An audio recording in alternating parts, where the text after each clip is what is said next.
Hi guys, welcome to EX-HALE Online with Pavi. Today it's a very beautiful day of the 25th of June 2025 in the city of Jos. It's raining. I don't know about where you are, but just during rainy season the rains just do not stop. But I want to thank you for taking out time today to join me online. And for those of you who have been following, we've been talking about break the pattern. And what kind of pattern we've been talking about? We've been talking about unhealthy patterns. I've had magnificent guests come on this show to share their minds concerning this topic. And as we go along, we might extend into July concerning this topic because there is a lot of feedback concerning this particular topic. And I want to appreciate those of you who have given worthy suggestions, those who have called to give feedbacks. All your feedbacks are duly noted, and I promise you I'm getting better, and I promise you that with time we will be where we are supposed to be. So we've talked a lot about breaking patterns, and somebody asked me over the weekend, breaking patterns are just so vast. There's just so many patterns out there that need to be talked about. And, we might not be able to brush all the topic because there's just so many unhealthy patterns out there, especially in the times like this, but as many as possible as we can. So if you have a specific pattern that you would like us to talk about, please kindly slide into my DM, let us know, or drop it in the comment section, and I promise you I will get back to you as soon as I can concerning that. And we will definitely treat that topic because, like I said, there's just so many unhealthy patterns out there that really need to be talked about. And then some people are not very bold about coming out in public to actually talk about these things.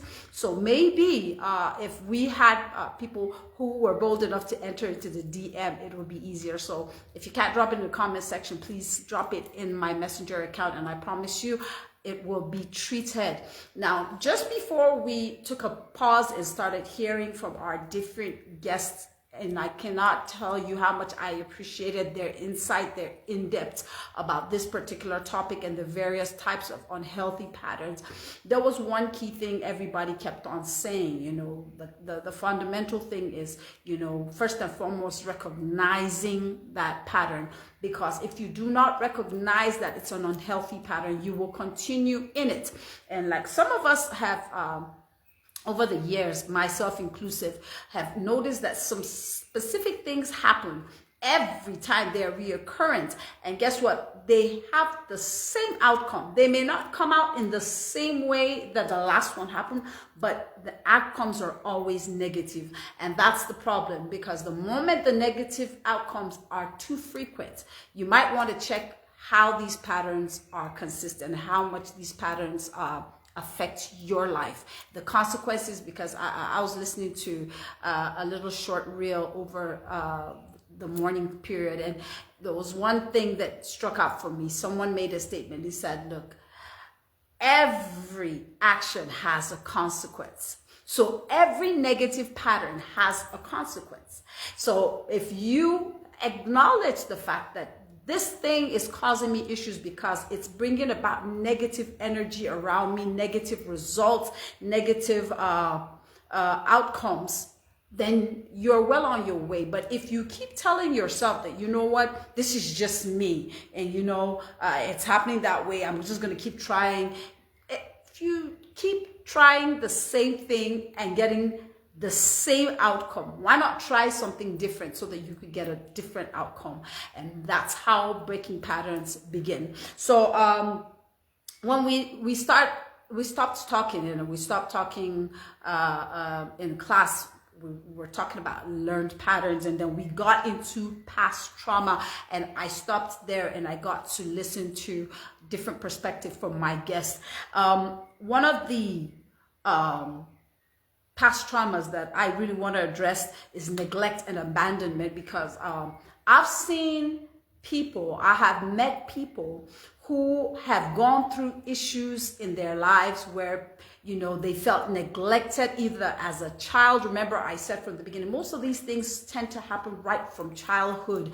And most of these things become a part of our lives and a part of our growing process. So now neglect and abandonment for so many children out there, you know, it's a problem because it grows with you. And when it grows with you, it affects every other relationship or every other thing that happens around you as an adult.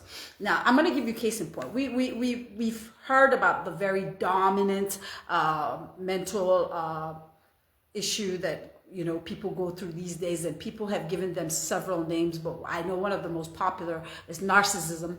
And narcissism, if you ask me, it starts from childhood. Most people want validation. They seek that validation. They're desperate for it, and they need to hear it. They need to feed off it, because as a child, they were really denied of it. And now, if you have a parent who was visible, now, when I mean visible, you have both your mother and your father at home, but unfortunately, due to the nature of their work or because of things that they had to go through, like when I was growing up, okay, I had a father who was in the military, an officer, but at the same time, he was a student in the United States. I had a mom too who had gone back to school and was a student in university, also in the United States. So there was the tendency that when they were off to work or off to school, we were off to school, but when we got back from school, they also got back from school, and they had to have extra time to study. You know, my dad was always in the library. He was always up and down. My mom, you know, she tried to be there, but she also had to go study, you know. So, and it's not easy if you have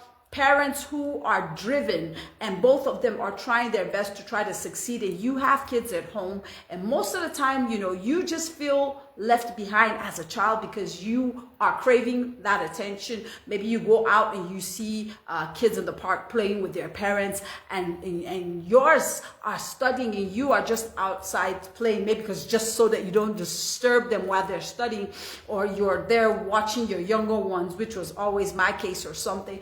But you see, that thing that makes you feel lonely, that thing that makes you feel all alone, most people do not understand the damage that, you know, the absence of a parent, or as it were, the neglect of a parent. Some parents are not really intentionally neglectful. Like I said, in my parents' case, it's not like they intentionally were neglecting. They were just so busy because they had to go to school and work at the same time. Now, for a mother who is up and going like I am right now, I am always up and out. But the good thing is, okay, my kids are in boarding school, so it's kind of, you know, a bit easier to cope with that. But they have the school system, right? But imagine if they had to live in the house and they were going to day schools where they leave from home to school, and I had to go out there because I'm being both mom and dad. And, you know, that would probably be the case. And, you know, you'd always say, oh, mommy's never around, she's not there. And then let's not talk about those who, let's talk about abandonment now. For a lot of children in this generation, that fathers are missing or mothers are missing. So we have a lot of single parents like myself, you know, a single mom, a single dad, and you're trying to balance that role in that child's life. But guess what? In the midst of trying to balance that role in that child's life, one parent is missing. That particular parent that is missing causes a particular issue in the life of the child, and the child feels abandoned, the child feels neglected, that child feels as if, and you know, kids are funny in the way they reason. Kids do not look at it, oh, mommy and daddy had an issue, or dad is just not in our lives. It's always, you know, maybe I'm the reason why, you know, maybe because mommy had me, you know, in the case of where parents are not married, or maybe she's the reason why daddy just doesn't want to come around. Or if there's a divorce, oh, the reason for this divorce is because I and daddy, you know. So these things begin to affect the child. And I always tell parents this, that when you are going through a separation, a breakup, or a divorce, most of the time, the person that suffers it the most is not the husband and the wife. It's the child. Because the child is used to a system of both parents being visible at home, and then all of a sudden that is taken away from them, especially if one chooses to walk away and doesn't look back. And then you have the child wondering, okay, the child goes to school and sees parents, coming to school together to witness maybe a convocation, a speech and prize giving day, a PTA, an open house, a visiting day. But then in this case, there's always one particular parent that is never around. The parent doesn't show up, the person doesn't care, and then that child feels like, look, I've been abandoned. Now, here's what it does. Now, when the child grows up and becomes a young adult and starts either dating or building close ties and friendship with, just friends, there is that need for that person to be consistent in their life. So that pain that was caused by the parent when that child chose to, the child was going through what they were going through, we often do not know the consequences that are occurring in the life of that child, but most children always end up growing feeling abandoned. And so that relationship, the moment there's an issue and then their partner, is probably a bit withdrawn, that light bulb of abandonment just goes up, and then you see an unhealthy behavior. Either they become, hostile, they become aggressive, they become, very, very, very defensive, and it's not a good thing to see. So most times when you see somebody going through a narcissistic behavior, or playing it out, or if you want to brand the person a narcissist, you might want to find out what was their childhood like.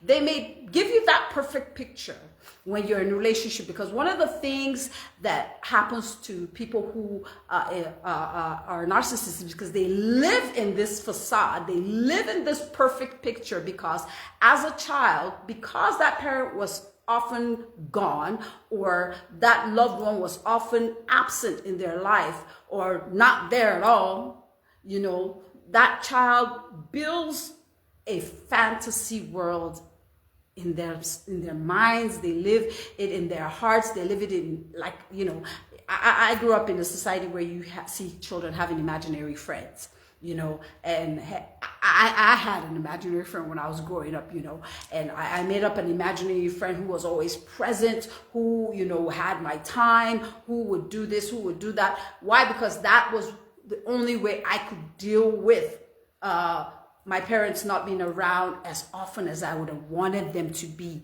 But guess what? They would have time with us. There were times when we had Saturday family time, where we watch cartoons, we watch comedies together, and all that was perfect. But there were times that I wish, they were more present, because I knew they were taking up a lot of responsibilities, school and work. It wasn't easy, and then you have 5 kids, it can be a lot. So, but you see, the child is not reasoning it the way adult reason it. I can reason that way right now because I'm an adult and I see what is going on. But as a child, I couldn't reason it. And guess what? Now you grow up with that feeling. So in relationship,